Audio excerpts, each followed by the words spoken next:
I invite you to take a vacation to see the majesty and awe of the dinosaurs of the Cretaceous period, or at the very least, work for the company that provides said vacations. In this preview video, we look at the game Cretaceous Rails, where you will work as one of these companies providing this time travel experience to multiple tourists, trying to prove you're the best company by, of course, making the most money. Let's see if this has what it takes to get your money to back this game.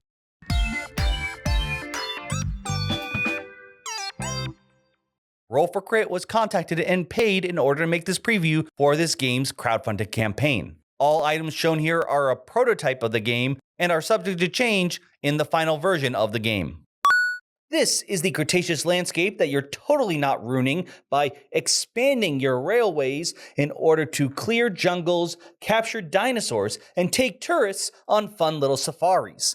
Now, on the board, you may notice that is where all the dinosaurs and jungle tiles are going to start off with, but each of these boards, there is a different starting board based on player count, but the rest are using these little modular boards that are double-sided. This is a suggested layout for 3 players. However, in future games, each player is going to be dealt one of these tiles randomly and going in reverse player order, placing these boards on the table, making sure they don't go past the starting board, allowing you to have a bit more of a different layout each time you play. This modular system is going to be something that appears across all the different mechanics, be it the obvious card lineup for resort cards, or the action board, which will change each round. This, by the way, is the round tracker, which will count how many rounds, always 4 rounds, you are in until you end the game and see who's the winner. But now that we've seen the central main area board, let's zoom in a little bit more personal on what your area is going to look like. Now here we have a zoom in of your personal area, as well as the shared action table, as it's how you're going to decide what actions you're actually able to take on your turn. Now the boards start slightly differently. They have different starting values for dinosaurs and different starting resources, but they aren't really that crazily asymmetrical. Everyone is going to have a starting resource carrying train with an engine and 2 starting cars to help you bring resources down to your board here. You're going to have 3 to start off with, 1 jungle meeple, and a dinosaur and tourist of a matching color. They will, by the way, match the art on the board. You're also going to be dealt 1 resort card for later, as well as 4 executive pawns. These pawns are how you can decide what actions you take. For you see, on your turn, you're going to take the pawn of the lowest number. They're basically just to let you know what turn. So if you've placed that one, you know that was your first turn, second turn, so on and so forth. But you're going to place them in between 2 tiles. Those are the 2 actions you can take on your turn, and you can take them in any order. So you can take this action first, and then this action. And then, as other players place their pawns, you cannot place where you've already placed or where your opponents have placed. However, you may place on a tile that your opponent has partly on if it's on a different edge. So that would still be a legal move. It just means you're going to have those 2 actions instead of the 2 your opponent took. If you are the first person to place part of your pawn on the tile with this claw, you're going to take the claw. That is the first player marker and means you're going to be going first next round. Now, there are tons of tiles here with different action pictures, but the thing you need to know is at the start of each round, this gets shuffled up, meaning this layout is going to change each round. So different combinations might not be available in future rounds. And while there are many tiles, they can be broken down into 6 actions, so let's clear up the rest just to show the 6 unique actions. Now, these 4 are going to affect the Cretaceous landscape, while these 2 are all about building up your resort. So let's start off with the top 4. This one is by far the simplest, and that's laying down rails.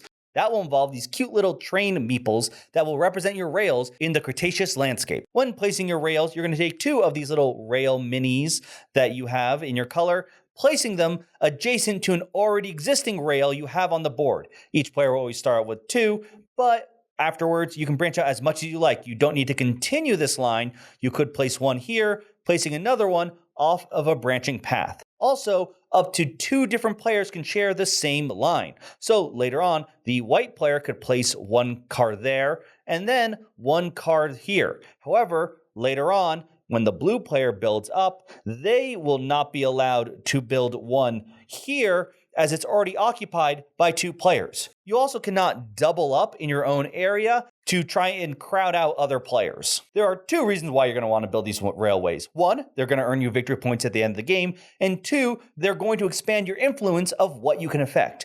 The next action we're going to talk about will involve taking the pieces off the board here, and the areas you can affect have to be adjacent to your line. What is adjacent is anything that is to the sides of your rail as well as the front and back. Now, as I stated earlier, the rails are used to hit different resources, and the next 3 are all about gaining those resources. There's clearing jungles for jungle meeple, capturing dinosaurs, and taking tourists on safaris. Now, before we get into specifics, all 3 of them, no matter which one you take, whenever you gain a resource, you're going to add it to an empty car that you have above your board.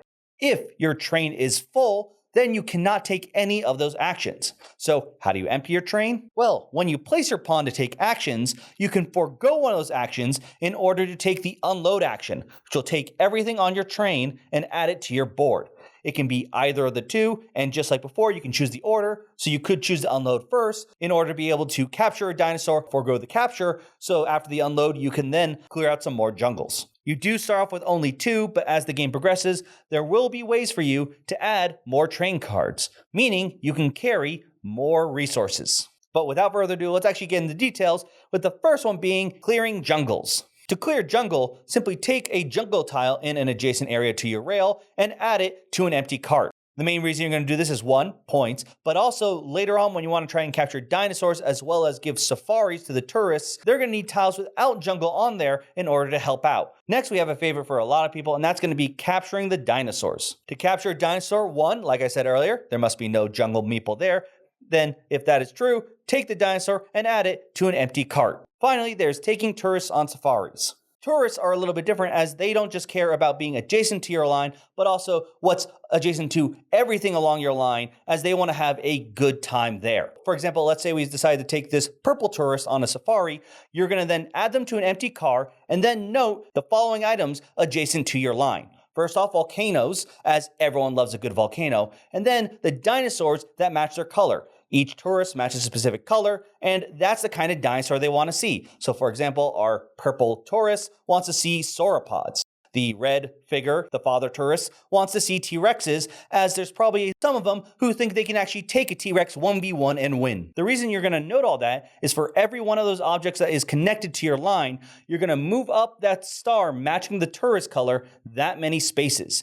If you ever cross any of these lines, you're going to need to be able to take a jungle meeple and place it up here on that spot. This will increase the value of those dinosaurs you collect at the end of the game. Now, you may be wondering why we're trying to collect all these dinosaurs and unload them back at our board, and that is because of these 2 actions, the collecting resort cards and building your resort. This is the draw resort card action. This will allow you to draw cards from the resort lineup. You'll be able to take 2 cards, 1 at a time, and every time you take one, it'll be refilled again, so you will always have 8 options to choose from. However, let's say you didn't like some of the cards that were available. You can choose to take a meeple and add it into the focus group area. If you do, choose 1 row and remove every card in that row, discarding it, and immediately refilling it with 4 new cards. This can be done before you take any draws or in between in case you're looking for a specific kind of card. The reason I'm collecting all these cards and these resources is for the final action, the build resort action. Here, you're going to be placing cards over here to build out your resort in order to get more powers as well as more ways for you to score points at the end of the game. Now, there are 3 main restrictions you have to keep an eye out for. First, you got to pay the cost, which will be made of these 3 resources. So this one requires 1 jungle meeple. You place it on the card to show it's been paid. Some cards can require specific dinosaurs or tourists, while there are also wild symbols for both the tourist and dinosaur, meaning that they need any dinosaur or tourist to be placed on those cards. The next restriction is it all has to be on the same level. There are 3 levels here, so you could build 3 cards with 1 build action, but you need the resources to be able to play them all. Finally, if you're building on the higher levels, they need to have cards underneath. So I cannot just build straight up into row 3. I need to build in the row 1, then row 2, and finally row 3 if I had the resources for it. Now, why would you want to build into a higher row? Well, that's because these columns here. You see, cards will have columns that will change their effect based on what row they're in. If they have this olive color, that's basically going to be an increase or decrease cost based on its row. So for example, this makes you move a star down 2 if it's in the first row, but If it's in the top row, it's free to play, excluding the cost on the top. So that may change where you want to place the card. If it has these black symbols, it almost always means a stronger version of the card. So this card, for example, actually improves your captured dinosaur skill. If it's on the first row, it will only let you capture one extra dinosaur. But if you manage to get it all the way into the third row, when you take the captured dinosaur action, you're going to be able to capture not just one, but +3, so 4 dinosaurs in one action. They all have strong abilities, for example, upgrading the number of tokens it can take, or cards like this, which say that once you clear a jungle, you get a free unload action right afterwards. There are also going to be some that have lightning bolts that mean they trigger right away. For example, this lets you add a car up here. That's one of the main ways you'll be adding cars to your luggage train. Some just give you a new kind of action, for example, swapping 2 action tiles once per round. Finally, though, you may notice these little pink symbols on the bottom of the cards. That is for endgame scoring, and that will help you earn even more points depending on what's printed on the card. Once your action is done, you'll move on to the next player placing their pawns until everyone has placed all 4 of their executive pawns. At the end of the round, return all the pawns to their players, and then take all the action tiles, shuffling them up in order to make a new 4x4 grid. Return the first player marker to the tile that it's supposed to belong on, and then you're going to take all the cards currently in the resort lineup, discard them, and add 8 new cards to the pool, giving you a new selection for the next round. Finally, if there's anything in your cars at the end of the round, you automatically get a free unload at the end of the round. After everyone's ready, move the round marker up, and starting with the player who had this token, they will begin the new round by placing their token once again on the action board. Once you hit the end of the 4th round, don't reset these as they don't matter, just get your free unload and then prepare for endgame scoring. So let's say this is what your board looked like at the end of the game. Using the nice little score pad included, you're going to score based on the dinosaurs and then the points from the resort cards. So for dinosaurs, you're going to go by each column scoring dinosaurs you've captured of that color. So right now, the long neck sauropods are giving us 21 points. However, let's actually move on down to the Triceratops here. You see, we're up here at 30 because we were able to cross over, but we have one of the dinosaurs not on a resort card. Any dinosaur that's on the board and not a resort card only scores half of the points instead of its full value. So while both of these will be worth 30, this one will be worth only 15. Once you've totaled up all your values for your dinosaurs, it's time for you to move on to your other bonus points.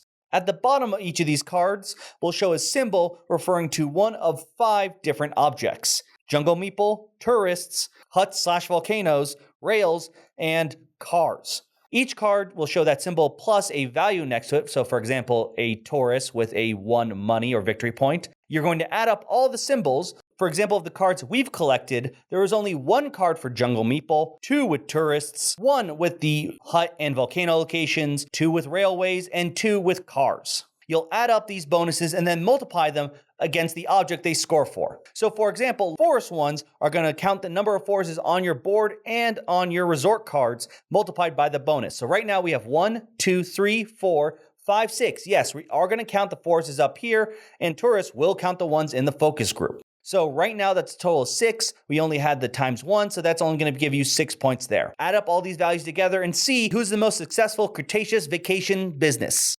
So thematically speaking, this is dinosaurs and trains with fun little miniatures of both, something that board gamers already know to love all 3 of those, myself included.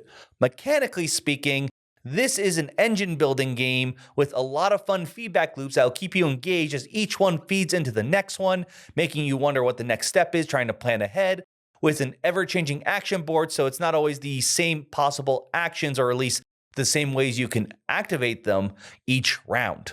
Now, the most obvious engine building is in the cards. The resort cards power up your actions. That's basic engine building. Build up something to become more powerful. And after your first game, it'll become even more obvious, as you'll be like, oh man, I really wish if I can get that, let's say the extra rails up higher, dropping 5 versus 2, I'll be able to reach the map so much more and make a really nice safari.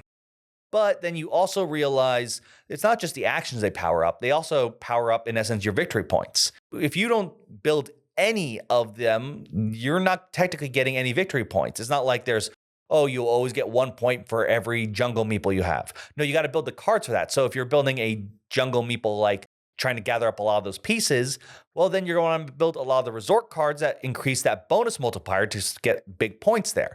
And the same thing can be said on what you spend them on. Dinosaurs only score the most points if they're placed on those cards. So then you have to start thinking, well, my highest scoring dinosaur is the Triceratops. I better buy cards that need a Triceratops to be played. So you start thinking about which cards, not simply just this is good card, but which one feeds here, but doesn't feed as much here. It gives me the Triceratops, but it gives me a goal I'm not really focusing on. So you start balancing cards and more than just this does stronger action.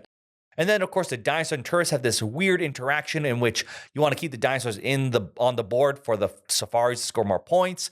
But that is how you're going to increase also how much the dinosaurs are worth when they come to your board. So you have to balance out when you take the dinosaurs, when you take the tourists in order to work that out. Each of these loops feed into each other, making you say, all right, what's the next action I can take? Or like I want to gather dinosaurs this turn and I want to do this turn. Oh, I got to unload as well. Oh, but I can build that card that gives me a free unload every time I take this action. So that way I'll do that. And it just becomes like you start increasingly thinking about your actions like going next and next and next. And then, of course, with the action board changing, that's a whole other element I really enjoyed. I loved whenever you saw like the board change, you're like, oh, now there's two builds next to each other. Well, now I can build on the first floor and then right on the second floor. So I can take care of that in one executive pawn, so to speak. And then, of course, then that's not even before other opponents are placing pieces like, oh, they placed there, but I can place over here and still get something good.